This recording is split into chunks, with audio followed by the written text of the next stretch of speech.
लोकसभा चुनाव 2024 के लिए 7 चरण में मतदान संपन्न हो चुके हैं। बिहार में सभी 7 चरण में वोट डाले जाएंगे।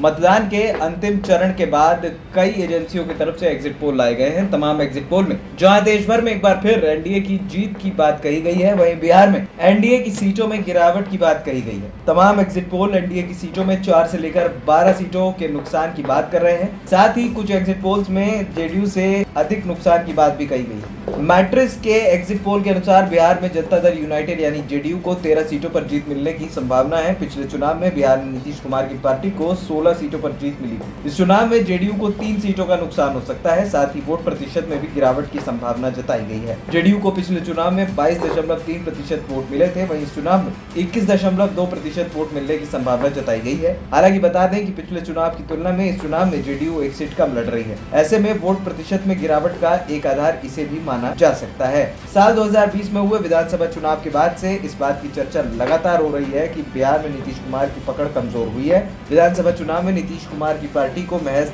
43 सीटों पर जीत मिली थी, जिसके बाद से राजनीति के जानकारों का मानना रहा है कि जेडीयू के वोट बैंक में गिरावट आई है। ऐसे में अगर आंकड़ों में भी ये गिरावट दर्ज होती है तो जनता दल यूनाइटेड और नीतीश कुमार के राजनीतिक भविष्य के लिए चुनाव परिणाम संकट ला सकता है। एक्सिस माई इंडिया के एग्जिट पोल के मुताबिक बिहार में एनडीए को 29 से 33 सीटें मिल सकती है, जबकि इंडिया गठबंधन के खाते में 7 से 10 सीटें आ सकती हैं। इसमें भाजपा को 13 से 15, जेडीयू को 9 से 11, कांग्रेस को 1 से 2 सीटें मिलने का अनुमान लगाया गया है।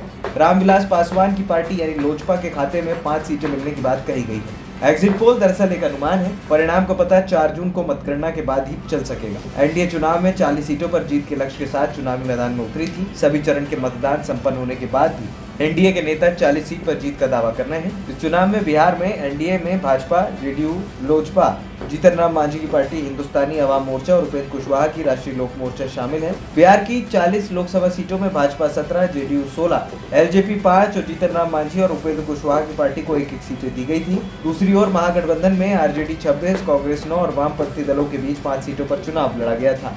आरजेडी ने अपने कोटे से 3 सीटें मुकेश सहनी की पार्टी विकासशील इंसान पार्टी को दी थी।